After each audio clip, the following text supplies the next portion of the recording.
بسم الله الرحمن الرحيم والصلاة والسلام على رسول الله عليه أفضل الصلاة والسلام. النهاردة هنعمل مراكب الكوسة بالبشاميل مع رز أبيض. ده غدانا النهاردة. هتجيبوا الكوسة حجم كبير، لو في أكبر من كده كمان هاتوا، عشان هي اجت معايا أنا يعني ما بتستوي بتصغر شوية، بس هي حلوة. يعني عايزين تعملوها تلتين بقى وتلت، لو انتوا جبتوا كوسة صغيرة يبقى اعملوها تلتين وتلت. بتجيبي بقى مراكب الكوسة بتجيبي الكوسيه اصلا الكبيره.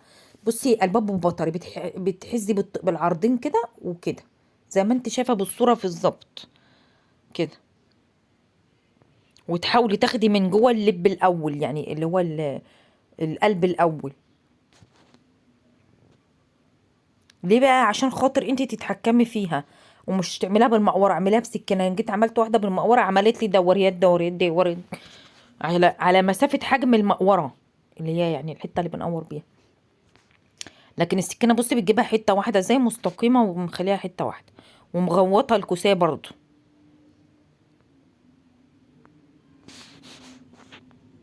هي واضحه كده غير ما اتكلم برضو، بس هي واضحه يعني.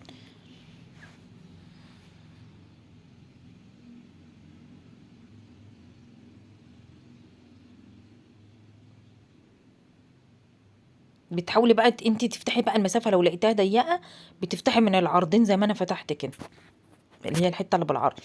ليه احنا عاملينها؟ عشان خاطر تقفل على اللحمه المفرومه وعلى البشاميل، اللي ما يقومش يطلع بره الكوسيه نفسها، المركب الكوسه.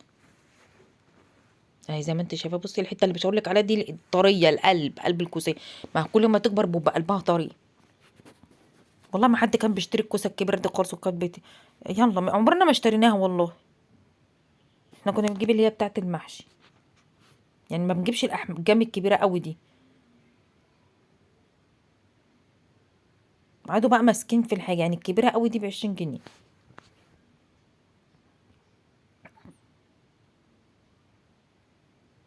لانها اصلا مش موسمها، هي المفروض صيفي، كوسه صيفي، مع البتنجان والورق العنب والكلام ده، حاجه المحشي يعني. شفت انا بزود ازاي؟ يعني انا محدده مسافه بس بزود.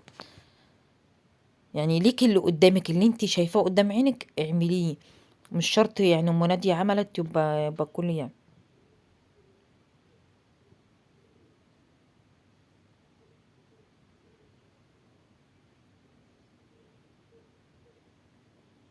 انا بقى احاول اغوطها، وبرضه تسيبوا فيها يعني يعني 2 مللي 3 مللي تخانه كده حلوه، عشان خاطر ايه يعني تبقى تصلب مع اللحمه، مش تطرى منك. مهما هتستوي هتطرى، مش هتدنها ناشفه زي كده، يعني هتطرى منك. فيبقى في حاجه صلبه الكوسيه نفسها او المركب. وطبعا ده مش هنرميه، ده ممكن تعملوه مهلبيه. انا عملته قبل كده على القناه مهلبيه الكوسه، خشوا عليها اطلبوها وهتجيلكم.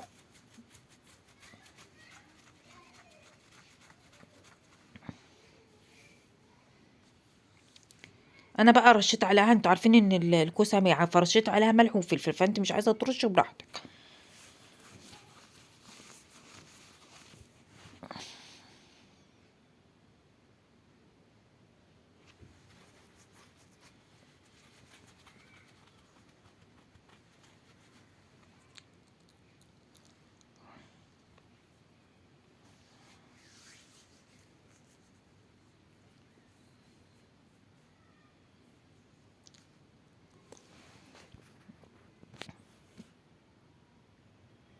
وبعد كده شوحتها.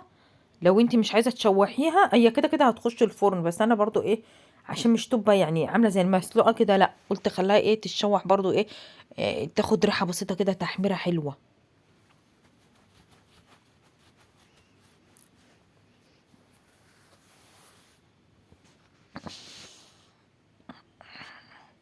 فانا عملتها بقى اهي، ودي بيضتين للبشاميل ونص كوبايه دقيق.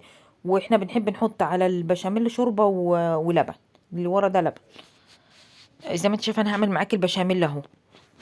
بصي يا ستي، انت هتعملي ايه؟ هتحطي حسب بقى الكميه بتاعتك. ما انا بوريكي، بس انت ليكي الكميه وليكي اللي قدام عينك يعني. ودي حاجه ترجع لك. في ناس ما بتحبش تحمص الدقيق، احنا بنحب نسويه شويه عشان ايه، ريحه الدقيق الني دي تطلع، يعني ياخد، يبقى طعم الدقيق كده مستوي وحلو. مش يبقى حاجه نيه. واحنا خدنا يعني ماما بتعمل كده، فانا يعني ما حبيتش اغير زي الناس اللي هو يعملوا الدقيق ويضربوه كده بلبن وكلام من ده، لا. انا حاسه ان دي طعمها حلو وعجباني. هي ماما بتعملها لنا بشوربه ولبن. البشاميل بتزود القيمه الغذائيه برضو.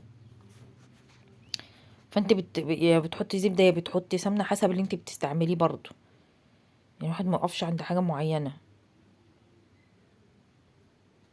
بدك تحمصي فيه كده بس مش بينحرق. يعني لحد ما ريحه الدقيق بس الني تروح. فانا اما بنحمصه النار بتبقى عاليه طبعا، والحله بتبقى سخنه، ما هي كميه صغيره فالحله سخنه، مش كميه كبيره ومبرده الحله. فانا بروح حاطه اللبن زي ما هتشوفوا دلوقتي. كنت بشم ريحه بس مش يعني حاسه ان النار طالعه عليا جديده، فمش شامه.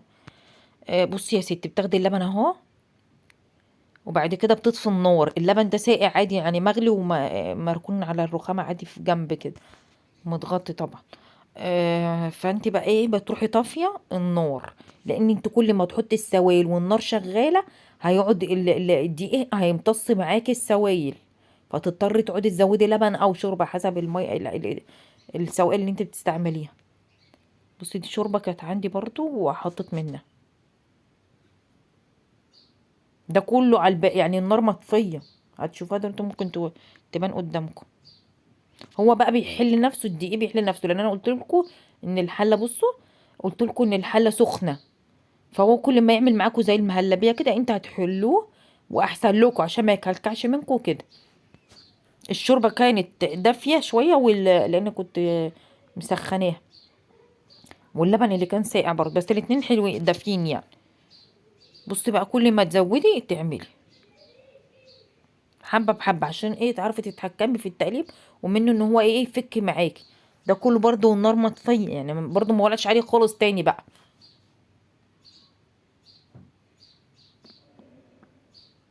بصوا القوام جميل، قوام كريمي خالص.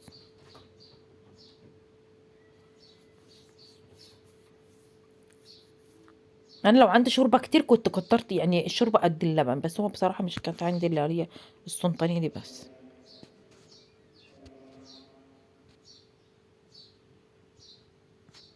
ما شاء الله بصوا، روعه. دول بقى بالطين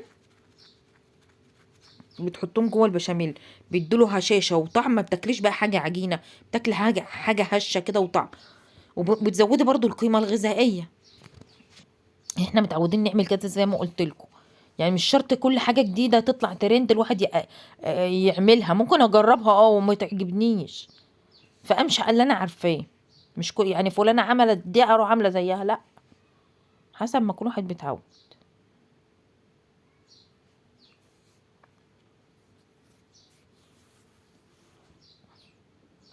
بصي قرفه، فلفل اسود، ملح، توابل، بصل بودر، توم بودر. توابل بقى اللي هي ايه، جوز الطيب على قرنفل على حبايين. بطحن الكلام ده كله مع كبابه صيني والكلام ده، وبخليه في برطمان لوحده.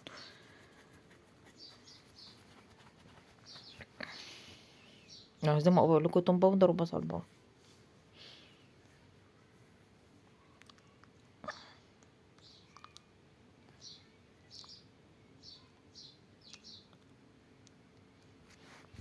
بتقلبي ده كله برضه، وبعد كده بتحشي معلش هي الكاميرا الظاهر طلعت معكوسه. بتقلبي بتحطي بقى اللحمه المفرومه. انا زي ما قلت لك بتالي نسيت اقول ولا ايه، المهم اعيدها تاني مش فاكره قلت ولا لا. بتجيبي لحمه مفرومه، بتجهزي مثلا بتعملي كيلو، ومثلا عليه نص كيلو بصل. واقولي اعمل بقى شغل مره ولا كل مره يعني كل يوم هشتغل، لا، يبقى هي توليعه واحده وشغل واحد. اروح مثلا انا عاملاها 3/4. يعني الكيلو قسمته على 3 اكياس. انت ممكن حسب ممكن تعملي على 4 براحتك. يعني عملت كوسه بشاميل، وانت بقيه اللحمه قلت ايه هعمل مثلا اسمه قرنبيط بشاميل. اطلع الكيس يبقى سهل عليا. برضو لما اجيب القرنبيط ما اجيبش القرنبيطه الصغيره، اجيب قرنبيطه تكفيني وجبتين، مثلا هعمل مقلي واعمل صينيه، يبقى برضو ولعه واحده ومجهود واحد، يقوم اسهل عليا في الايام الباقيه. يبقى ادور على شغلانه حاجه تانية اعملها، يبقى مش كل بقى ايه شويه اعمل يعني اسلق واعمل، لا. زي ما انتوا هتشوفوه برضو، انا كنت هوريهولكوا برضو في الاخر. بتحطي بقى، بصي بتسيبي 2 سنتي كده وبتعملي ايه بعد اللحمه 2 سنتي او 3 قصدي 3 مللي كده، حاجه بسيطه، حاجه بسيطه، ان انت ايه البشاميل يبقى جوه المراكب مش بره خالص، عما يغلي في الفرن يروح مطلع البشاميل بره. وممكن تحطي جبنه موتزاريلا، وممكن تعملي تحطي بيض زي ما انا حطيت. فانا البتاع مش كانت متاحه تحت ايدي بصراحه.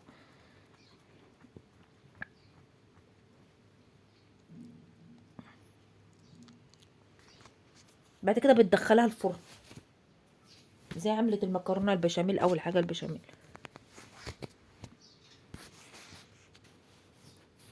زي ما قلت لكم بقى مني بشاميل وبقى مني لحمة مفرومة.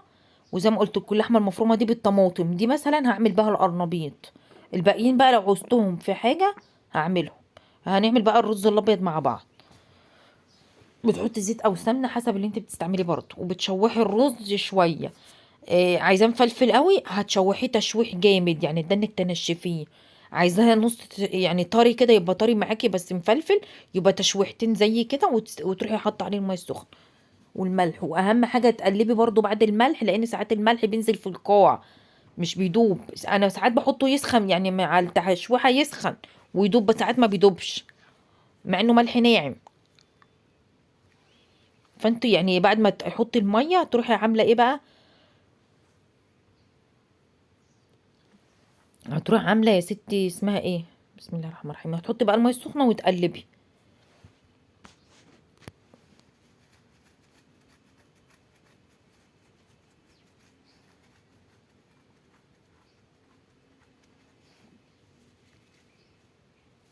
بتكون انت بقى حاطه الصواني في الفرن. اسهل من كده اكله مش هتلاقي، كلها متكامله بالعناصر الغذائيه. يعني الكوسه مفيده، وحاطين فيها لحم وحاطين بشاميل وحاطين لبن وحاطين بيض وحطيتي شوربه، مكونات كتيره عديها هتلاقيها مفيده.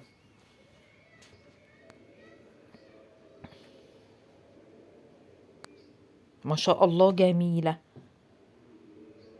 يبقى انا هسطج اللحمه وعينها في الفريزر زي ما قلت لكم، وتطلعوا هتحملوا الكيس على قد الصينيه اللي انتوا هتشتغلوا فيها. ما شاء الله جميله ازاي. والكوسه مستويه، والبشاميل وشه ناشف وجميل، مش بينزل ميه من تحت، لا ماسك كده وحلو.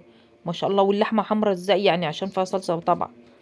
بصوا انا بوريكم انه بقطع لكم الكوسه ان هي استوت ازاي. استوت وطريه بس مش معجنه، ماسكه نفسها برضه. ما شاء الله تحفه تحفه تحفه، وبالهنا والشفا على قلب اللي ياكل. وزي ما انتم شايفين كده جميله جميله جميله. ولايك وشير واشتراك في القناه وفعلوا زر الجرس.